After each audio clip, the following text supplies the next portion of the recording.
앨리스는 낮은 언덕으로 산책을 나왔다. 같이 나온 언니는 재미없어 보이는 두꺼운 책만 읽고 있었다. 아이, 심심해. 뭐 재미있는 일이 없을까? 그때 옷을 입고 회전시계를 든 흰 토끼 한 마리가 앨리스 옆을 스쳐갔다. 앨리스는 호기심에 불타서 토끼를 쫓아 들판으로 내달렸다. 토끼는 산울타리 밑에 있는 토끼굴로 쏙 들어갔다. 앨리스도 뒤따랐다. 갑자기 바닥이 푹 꺼졌다. 앨리스는 떨어지고 떨어지고 또 떨어졌다. 토끼굴 벽에는 찬장이랑 책꽂이랑 벽시계 따위가 걸려 있었다. 대체 언제까지 이렇게 떨어질까? 하도 심심해서 앨리스는 혼잣말로 중얼거렸다. 저녁에 다이나가 나를 무척 보고 싶어 하겠지? 귀여운 고양이 다이나. 나와 함께 떨어지면 정말 좋을 텐데. 굴이 어찌나 깊은지 빛이 하나도 새어들지 않았다. 앨리스는 조금 졸리기 시작했다. 깜빡 잠이 든 앨리스는 다이나의 손을 잡고 걷는 꿈까지 꾸었다. 앨리스는 갑자기 쿵 하는 소리와 함께 낙엽 더미 위로 떨어졌다. 이제 떨어지기는 끝. 다행히 앨리스는 상처 하나 입지 않았다. 앨리스는 눈앞에 긴 복도가 펼쳐진 풍경을 보았다. 저만치 흰 토끼가 급히 달려가는 게 보였다. 머뭇거릴 시간이 없었다. 앨리스는 바람처럼 달려갔다. 아, 큰일이군. 너무 늦었어. 흰 토끼가 중얼거리는 소리가 들렸다. 흰 토끼를 바짝 뒤쫓아 모퉁이를 돌았지만 흰 토끼는 사라지고 다른 긴 복도가 나타났다. 복도를 따라 문이 여러 개나 있었지만 죄다 잠긴 상태였다. 그런데 갑자기 조그만 세발탁자가 눈에 띄었다. 유리로 된 탁자 위에 황금 열쇠가 하나 놓여 있었다. 앨리스는 이 열쇠로 여기 있는 문들 중에 하나는 열 수 있을 거라고 생각하였다.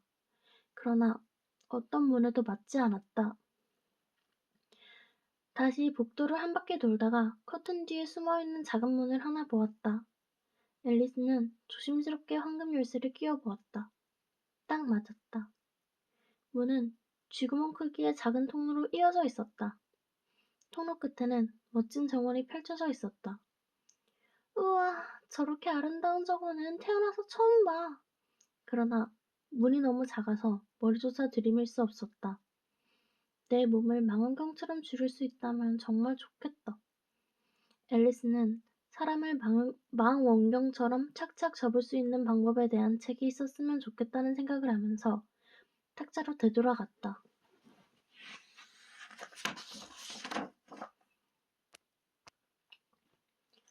탁자 위에 작은 병이 하나 놓여 있었다.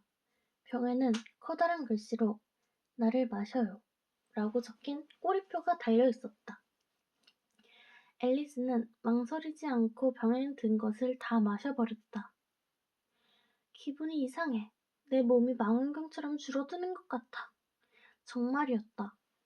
앨리스의 키는 겨우 25cm밖에 안 되었다. 이 키면 아름다운 정원으로 통하는 문으로 들어갈 수 있다고 생각했다. 앨리스는 얼른 작은 문으로 달려갔다. 그런데 문 앞까지 가서야 열쇠를 두고 온 것이 생각났다. 열쇠를 가지러 다시 탁자로 갔으나 손이 닿지 않았다. 열쇠가 유리를 통해 빤히 보였다. 앨리스는 탁자 다리를 타고 올라가려고 했었지만 자꾸 미끄러졌다. 가엾은 앨리스는 주저앉아 울음을 터뜨렸다. 그때였다. 탁자 밑에 있는 작은 유리 상자가 눈에 띄었다. 상자 안에는 케이크가 들어있었고 그 위에 건포도로 나를 먹어요 라고 쓰여 있었다. 그래, 먹어주지. 이걸 먹고 키가 커지면 열쇠를 집을 수 있고 키가 줄어들면 문 밑으로 기어나가면 돼. 어느 쪽이든 상관없어. 앨리스는 케이크를 조금 먹고 초조하게 주렁을거렸다. 어느 쪽일까? 커질까? 줄어들까? 키가 자라고 있는지 보려고 머리 위에 손을 대어 보았지만 여전히 똑같았다. 앨리스는 그래서 순식간에 케이크를 다 먹어치웠다.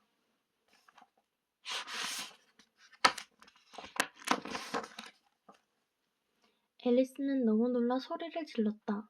몸이 쑥쑥 자라서 자기 발도 잘 보이지 않을 정도가 되었다.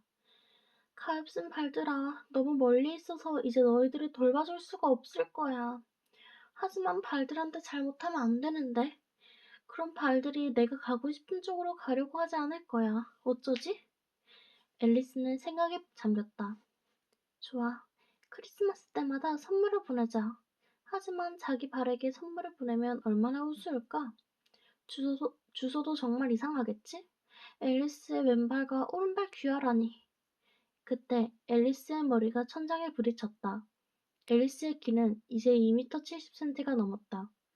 앨리스는 얼른 황금 열쇠를 잡아채 정원 문 쪽으로 달려갔다. 가엾은 앨리스. 키가 커서 문으로 나가기가 더 어려워졌다. 앨리스는 주저앉아 울음을 터뜨렸다. 창피한 줄 알아야 해. 너같이 큰 애가 징징대다니. 당장 뚝 그쳐! 앨리스는 자기 자신을 혼냈다. 그러나 좀처럼 울음이 그쳐지지 않았다. 키는 컸지만 앨리스는 아직 어린아이였기 때문이다. 얼마나 울었는지 앨리스가 흘린 눈물로 생긴 눈물의 웅덩이가 7cm의 깊이를 가지게 되었다.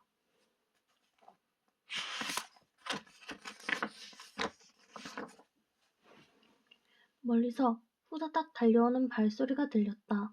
흰 토끼가 한 손에 흰 장갑을 끼고 다른 손에는 부채를 든 채 달려오면서 중얼거렸다.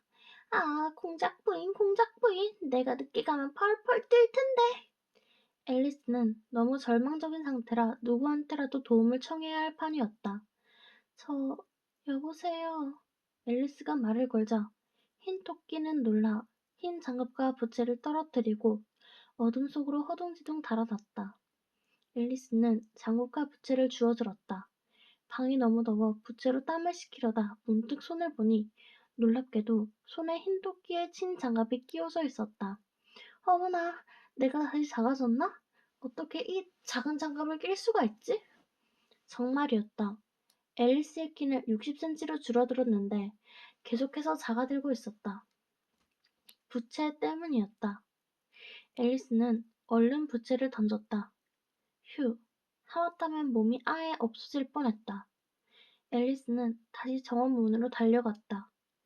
맙소사, 문은 다시 잠겨 있었고 황금 열쇠도 탁자 위에 놓여져 있었다. 갈수록 태산이군. 이렇게 작아진 건 정말 처음이야. 그 순간 발이 쭉 미끄러지면서 앨리스는 첨벙 눈물 웅덩이에 빠져버렸다. 그렇게 많이 울지 말걸. 내 눈물에 내가 빠져 죽게 생겼네.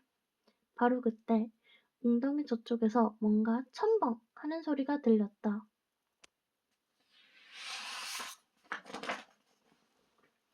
앨리스는 소리나는 쪽으로 헤엄쳐 갔다.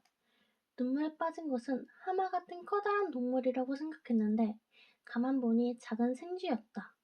앨리스처럼 발을 헛디뎌 눈물 웅덩이에 빠진 것이다. 생쥐야, 혹시 이 웅덩이에서 빠져나가는 방법을 아니? 생쥐는 좀 의아한 눈초리로 앨리스를 바라보더니 아무 말도 하지 않았다. 영어를 모르는 것 같았다. 그래서 앨리스는 학교에서 배운 프랑스어로 물었다. 우에 마샷. 내 고양이는 어디에 있지? 앨리스의 프랑스어 교과서에 맨 처음에 나오는 문장이었다. 생쥐는 겁에 질려 물 위로 번쩍 뛰어올랐다. 미안해. 네가 고양이를 좋아하지 않는다는 걸 깜빡 잊었어. 하지만 우리 고양이 다이나를 보면 너도 고양이를 좋아하게 될 거야. 생쥐는 요란하게 물을 튀기며 정신없이 도망쳤다. 귀여운 생쥐야, 다시 돌아와줘. 다시는 고양이 이야기를 하지 않을게. 그제야 생쥐는 몸을 돌려서 앨리스에게 헤엄쳐 왔다. 저기로 나가자. 내가 왜 고양이를 싫어하는지 이야기해줄게. 어느새 눈물웅덩이는 동물들로 북적거렸다. 오리, 도도새, 새끼 독수리 같은 신기한 동물들이 허우적거리고 있었다.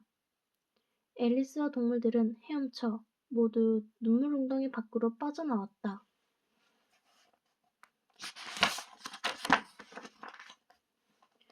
모두 물에 젖어서 부귀한 표정을 짓고 있었다. 빨리 몸을 말리지 않으면 감기에 걸릴 것 같았다. 가장 권위 있어 보이는 생쥐가 말했다. 내가 곧 너희를 건조시켜줄게. 이건 내가 알고 있는 것 중에서 가장 건조한 이야기야. 정보강 윌리엄은 교황의 후원을 받아서 건조한 이야기가 계속되었다. 이윽고 생쥐가 앨리스를 돌아보며 물었다. 얘, 이제 좀 건조해졌지? 아직도 축축해. 네 이야기는 전혀 건조시켜주지 않는 것 같아. 그러자 도도새가 일어나서 진지하게 말했다. 몸을 건조시키는 데는 코카스 경주가 최고야. 앨리스는 코카스 경주가 뭔지 몰랐지만 동물들을 따라 무조건 달렸다. 30분쯤 지나 몸이 바짝 말랐을 무렵 도도새가 경주 끝! 하고 외쳤다. 모두 도도새를 에워싸고 헐떡거리면서 물었다. 그런데 누가 이겼지? 여러분 모두가 이겼어요. 저 아이가 모두 상을 줄 거예요. 도도새가 앨리스를 가리켰다. 앨리스는 주머니에서 과자를 꺼내 나눠주었다. 이제 남은 건 골무뿐이었다. 도도새는 엄숙하게 골무를 받아들고 말했다. 이 우아한 골무를 상으로 앨리스에게 드립니다. 모두들 환호성을 터뜨렸다. 앨리스는 이 모든 게 웃음깡스러웠지만 간신히 웃음을 참고 엄숙하게 골무를 받았다. 그때 저 만치에서 누군가가 모습을 드러냈다. 가까이 가보니 흰 토끼였다. 흰 토끼는 뭘 잃어버렸는지 주변을 두리번거리며 중얼거렸다. 아, 내 털과 내 수염. 어디에 떨어뜨렸을까? 앨리스는 순간적으로 흰 토끼가 부츠와 흰 장갑을 찾고 있다는 생각이 들었다. 그러나 장갑과 부츠는 어디에도 보이지 않았다. 눈물 웅덩이에 빠진 뒤로 모든 게 달라졌다. 탁자와 문들이 있던 길다란 복도가 감쪽같이 사라졌다. 흰 토끼가 앨리스를 발견하고 성난 목소리로 외쳤다. 이봐 메리앤, 여기서 뭘 하고 있니? 당장 집으로 뛰쳐나가서 장갑과 부채를 가져와. 앨리스는 자기도 모르게 뛰면서 중얼거렸다. 내가 자기 하녀인 줄 아나 본지? 일단 장갑과 부채는 가져다 주고 보자. 앨리스는 아담한 집 앞에 도착했다. 문에 흰 토끼라는 노쇠 문패가 걸려 있었다. 앨리스는 문을 열고 들어가 작고 깔끔한 방에 들어섰다. 창가 탁자 위에 부채와 흰 장갑 소노콜레가 있었다. 앨리스가 각기 하나씩 들고 나오려는데 거울 옆에 작은 병이 하나 놓여 있었다. 마시라는 꼬리표는 없었지만 꿀꺽꿀꺽 마시기 시작했다. 그러자 앨리스는 쑥쑥 자라났다.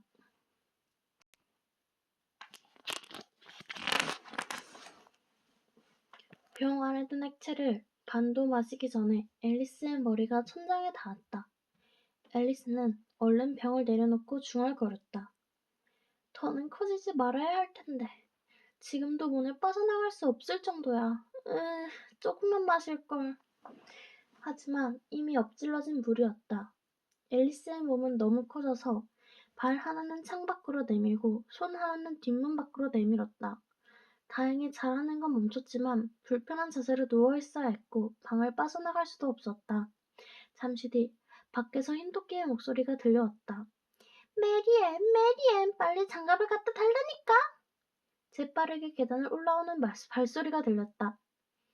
흰토끼가 들어오려고 문을 밀었다. 하지만 앨리스의 몸이 문을 꽉 누르고 있어서 열리지 않았다.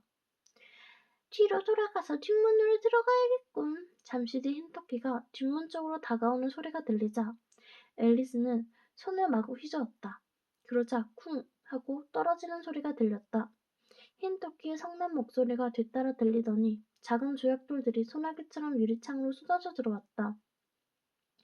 조약돌 몇 개가 앨리스의 얼굴로 떨어졌다. 당장 그만두지 못해? 앨리스가 버럭 소리 지르자 바깥이 잠잠해졌다. 놀랍게도 조약돌은 과자로 변했다. 과자를 하나 집어삼키자 기쁘게도 키가 줄기 시작했다.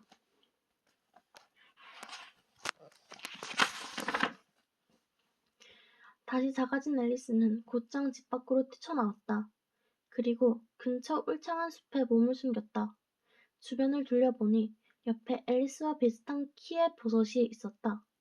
앨리스는 버섯 꼭대기에 무엇이 있는지 궁금했다. 발 뒤꿈치를 들어 꼭대기를 살펴보니 파란 애벌레가 담배를 피우고 있었다. 둘은 한동안 말없이 마주보았다. 애벌레가 졸린 목소리로 물었다. 넌 누구니? 오늘 아침에는 누구인지 알았는데 여러 번 바뀌어서 잘 모르겠어요. 넌 네가 변했다고 생각하는구나. 지금 네 키가 마음에 안 드니? 지금보다 조금만 더 컸으면 좋겠어요. 8cm는 너무 비참해요. 그러자 애벌레가 벌컥 화를 내며 몸을 꼿꼿이 세웠다. 애벌레의 키가 정확하게 8cm였다. 정말 딱 좋은 키인데 뭘 그래? 하지만 전 이렇게 작은 키에 익숙치 않아요. 애벌레는 몸을 부르르 떨더니 버섯을 가리키며 말했다. 한쪽은 커지고 한쪽은 작아질 거야. 버섯이 둥근데 어느 쪽이 커지고 어느 쪽이 작아진다는 거야? 앨리스는 버섯을 찬찬히 살펴보았다. 앨리스는 가장자리를 한 조각씩 떼어냈다. 그리고는 먼저 오른쪽에 쥔 버섯 조각을 조금 먹었다. 순간적으로 턱 밑을 호되게 얻어맞은 듯하였다. 몸이 줄어들어 턱이 발에 부딪힌 것이다. 앨리스는 재빨리 왼손에 쥔 버섯 조각을 먹으려고 했다. 하지만 입을 벌리기조차 힘들 정도로 턱이 발에 닿아 있었다. 앨리스는 겨우겨우 왼손에 쥔 버섯 조각을 한 입 베어 꾹꾹 삼켰다. 다음 순간 앨리스는 환호성을 질렀다. 와, 이제 머리를 자유롭게 움직일 수 있다. 그러나 기쁨은 곧바로 두려움으로 변했다. 아무리 찾아봐도 어깨가 보이지 않았다. 보이는 것이라곤 길게 늘어난 목뿐이었다. 앨리스의 목은 저 아래 푸른 나뭇잎 사이로 줄기처럼 삐죽 올라와 있었다. 아, 가엾은 내 손들아, 내 어깨야. 너희들은 어디 있니? 잠시 뒤 앨리스는 자기가 아직도 버섯 조각을 그대로 들고 있다는 사실을 깨달았다. 앨리스는 조심스럽게 양손에 쥔 버섯을 번갈아 먹고는 커졌다, 작아졌다를 반복하면서 올레길을 되찾았다. 갑자기 확 트인 벌판이 나타났다. 거기에 조그마한 집이 있었다. 앨리스는 오른손에 든 버섯 조각을 먹어 키를 23cm로 줄인 다음 그 집으로 향했다. 앨리스가 그 집에 다다랐을 때 물고기 얼굴의 하인이 불쑥 나타나더니 요란하게 그 집 문을 두드렸다. 그러자 개구리 얼굴이 머리에 달린 하인이 문을 열고 나왔다.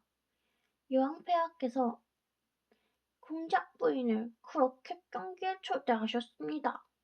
하인 둘이 마주보고는 허리를 굽혀 절을 하다가 곱슬머리가 서로 엉켜버렸다. 앨리스가 그 모습을 보고 깔깔 웃음을 터뜨렸다.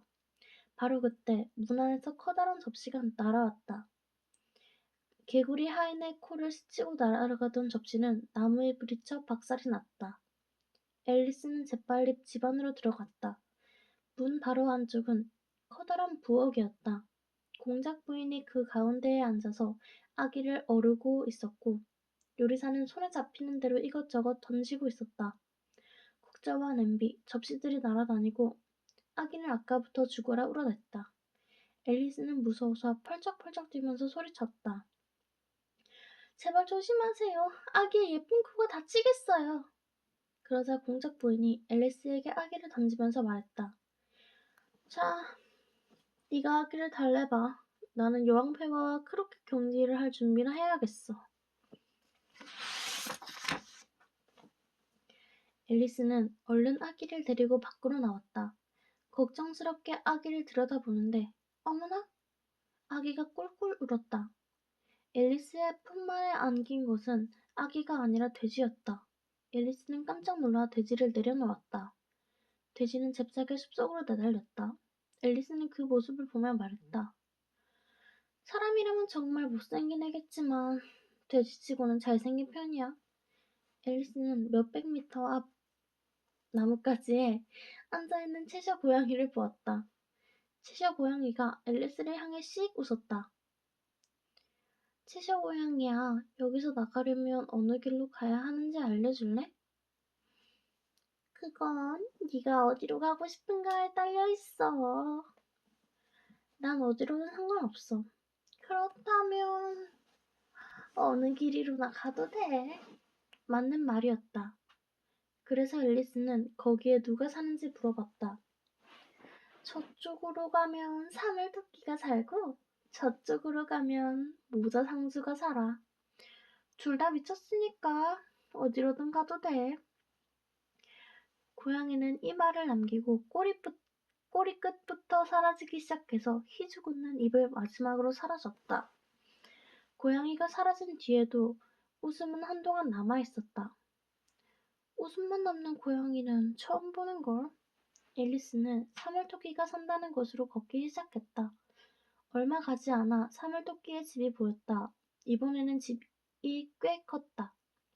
앨리스는 왼손에 집 버섯 조각을 먹으며 60cm 정도로 키를 키웠다.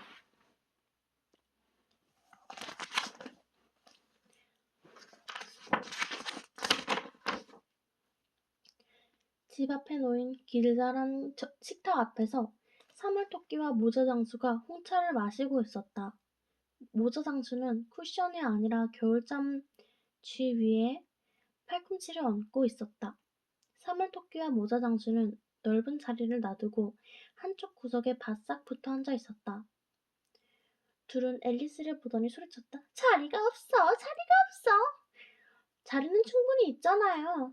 앨리스는 쏘아붙이고 탁자의 한쪽 끝에 있는 의자에 앉았다.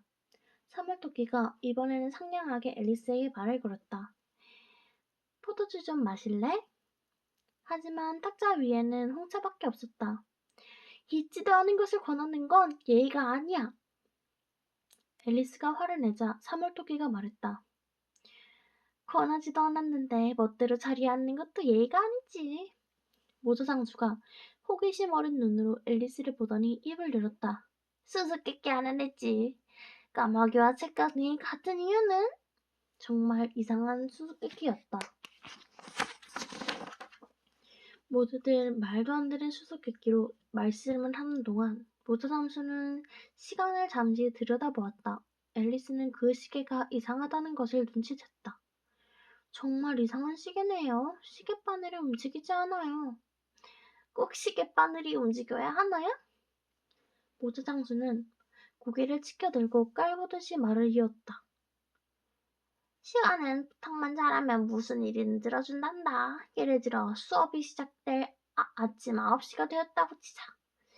네가 시간에게 부탁만 잘하면 순시간에 점심시간이 12시가 된단다. 그렇다면 정말 좋겠네요. 그런데 왜 시계가 6시에 멈춰있나요? 모자장수는 슬픈 표정으로 고개를 저었다. 지난 3월에 하트 여왕님의 음악식에서 내가 노래를 불렀단다.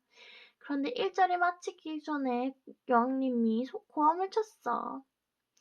시간을 죽이고 있군. 당장 저자의 목을 베어라! 하고 말이야. 그때부터 시간은 내 부탁을 하나 들어주지 않아. 그래서 항상 6시란다. 도통 무슨 말을 하는지 하나도 알아들을 수 없었다. 지루해진 앨리스는 발딱 일어나 그 자리를 떠났다. 앨리스의 눈앞에 문에 달린 나무가 한 그루 보였다.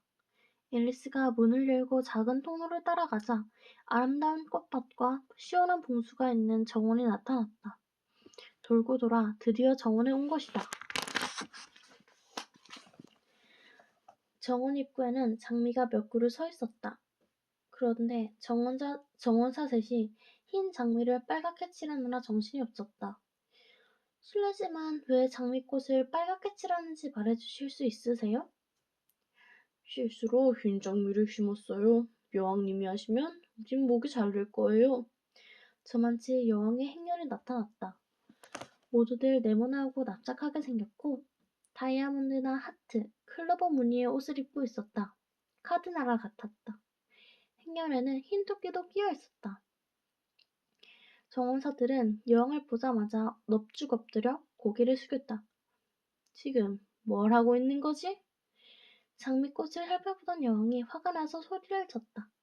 빨간 꽃을 심으라고 했는데 4명을 어기다니. 이자들의 목을 베라! 여왕의 행렬이 움직이기 시작했다. 이번에는 앨리스에게 다가와 물었다. 너 그렇게 할 줄 아니? 앨리스가 고개를 끄덕이자 여왕이 다시 소리쳤다. 따라오너라.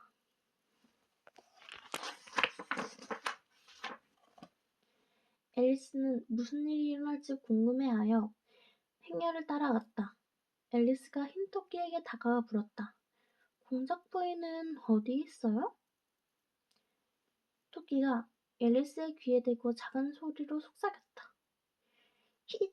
공작 부인은 사형 선고를 받았어. 여왕님이 빵 때렸거든. 이윽고 크로케 경기장에 도착했다. 크로케 공은 살아있는 고슴도치였고 공을 치는 막대기는 살아있는 홍학이었다. 선수들은 차례도 기다리지 않고 서로 고슴도치를 차지하려고 싸웠다. 여왕은 화가 나서 발을 구르며 1분에 한 번꼴로 저자의 목을 쳐라! 하고 고함을 질러댔다. 앨리스는 자기 목이 잘릴지도 모른다는 두려움에 도망칠 궁리를 했다. 그때 하늘에 이상한 것이 나타났다. 자세히 보니 그것은 웃음이었다. 시간이 지나자 웃음에 입이 생겼다. 바로 채셔 고양이였다. 앨리스, 어떻게 지내고 있니? 여왕은 마음에 드니? 전혀. 여왕은 아주 지독히. 바로 그때 앨리스는 여왕이 바로 뒤에서 엿듣는 것을 눈치챘다. 여왕님이 이길 가능성이 높아서 경기를 끝까지 할 필요도 없다니까.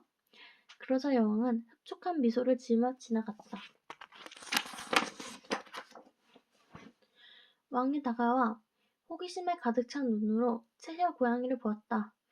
네 생김새는 마음에 들지 않지만 원한다면 내 손에 입을 맞추어도 좋다. 싫어요. 채셔 고양이의 말에 화가 난 왕이 여왕을 불렀다. 여보, 당신이 저 고양이를 없애주구려. 목을 치세요. 잠시 뒤 왕과 여왕이 채셔 고양이를 사이에 두고 싸우기 시작했다. 몸통이 없으니 목을 자를 수 없소. 무슨 소리예요? 머리가 있으니 머리를 벨 수 있잖아요. 여왕은 빨리 조치를 취하지 않으면 전부 목을 베겠다고 호통을 쳤다. 앨리스는 이런 말밖에 할 수 없었다. 이 고양이는 공작 부인의 것이니까 그분한테 물어보세요.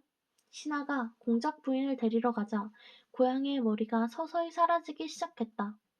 공작 부인이 왔을 때에는 완전히 사라진 뒤였다. 왕과 신하들은 고양이를 찾아 뛰어다녔고 사람들은 다시 크로켓 경기를 하여 돌아갔다. 경기가 진행되는 동안 여왕은 계속 소리쳤다. 목을 베라, 목을 베! 경기를 시작한 지 30분이 지나자 왕과 왕비, 앨리스를 제외한 선수들은 모두 사형 선고를 받았다.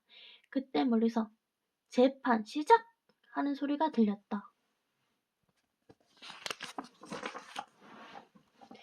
재판전에는 왕과 왕비, 온갖 종류의 새와 짐승들이 잔뜩 모여 있었다. 피고인 자리에는 하트잭이 서 있었다. 재판장은 왕이고 동물들이 배심원이었다. 재판정 한가운데는 먹음직스러운 파이가 놓여 있었다. 그것을 보자 앨리스는 배가 고팠다. 빨리 재판을 끝내고 파이는 나눠주면 좋겠다. 흰 토끼가 나팔을 3번 불더니 양피지 두루마리를 펴서 읽기 시작했다. 어느 여름날 하트 여왕님이 하루 종일 파이를 구웠다. 하트잭이 그 파이를 훔쳐 도망쳐버렸다. 왕이 흰 토끼에게 명령했다. 첫 번째 증인을 부르시오. 첫 번째 증인은 모자장수였다. 여왕이 모자장수를 노려보기 시작했다. 그러자 모자장수는 당황하여 찻잔을 빵인 줄 알고 한 입 깨물었다. 왕비가 성이 나서 소리쳤다. 증언을 해. 안 그러면 당장 목을 벨 테다. 모자장수가 떨리는 목소리로 훌쩍거리며 말했다. 불쌍하게 여겨주십시오, 전하. 차를 마시기 시작한 건 일주일도 안 되었습니다. 그런데 차가 어찌나 촬영되는지. 뭐가 촬영된다고? 치읓으로 시작하는 말입니다. 촬영된다는 말은 물론 지읒으로 시작하지. 나를 바보로 하나? 계속해! 왕이 재촉하자 모자장수가 다시 말을 이었다. 그런 다음에 저는 버터 마른빵을. 왕이 쯧쯧 혀를 참아 말했다. 정말 말재주가 없는 사람이군. 그만 돌아가도 좋다. 모자장수는 서둘러 법정을 빠져나갔다. 밖으로 나가서 저 녀석의 목을 쳐라. 여왕이 명령을 내렸으나 모자장수는 벌써 사라지고 없었다. 그런데 그때 앨리스는 이상한 기분이 들었다. 자꾸만 자리가 좁아지는 기분이었다.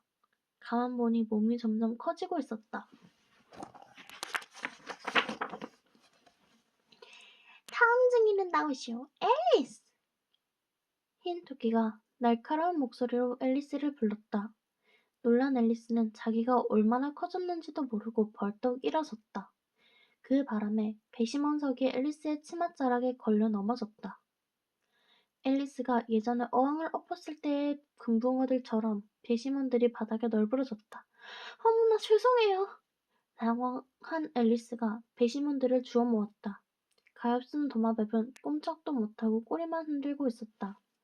앨리스는 도마뱀을 들어 자리에 똑바로 앉혀주었다. 배심원들이 다시 자리에 앉자 재판이 계속되었다. 왕은 앨리스에게 파이 사건에 대해 아는 게 있느냐고 물었다.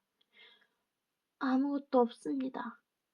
왕이 배심원들을 돌아보며 말했다. 이건 아주 중요한 증언이다.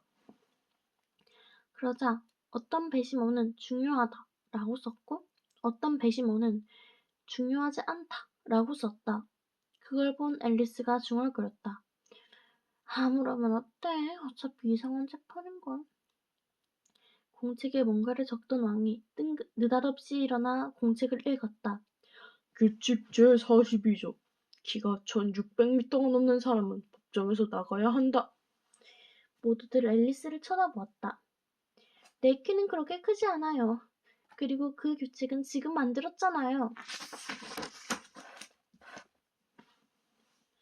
왕은 당황해 공책을 덮고는 낮은 목소리로 배심원들에게 명령을 내렸다. 배심원들은 하투직에 죄가 있는지 없는지 결정하라. 그러자 여왕이 버럭 화를 냈다. 안 돼. 먼저 하트잭에게 어떤 벌을 줄지 정해라. 죄가 있는지 없는지도 모르는데 벌을 정하라니 말도 안 돼요. 앨리스가 큰 소리로 말하자 여왕은 얼굴이 벌개져서 소리쳤다. 저의 목을 쳐라! 놀란 앨리스가 소리쳤다. 누가 무서워할 줄 알아? 너희들은 카드 묶음을 지나지 않아! 이 말에 카드들이 공중으로 날아오르더니 앨리스를 향해 떨어져 내렸다. 앨리스는 놀랍기도 하고 화가 나기도 해서 소리를 지르며 그것들을 쳐내려고 했다. 그런데 다음 순간 정신을 차려보니 앨리스는 언덕에 누워 언니의 무릎을 베고 있었다. 앨리스 일어나. 참 오래도 자는구나. 그만 일어나렴. 차 마시러 가자. 앨리스는 기지개를 켜면서 자신이 꾼 꿈을 다시 생각해 보았다. 정말 이상한 꿈이었다.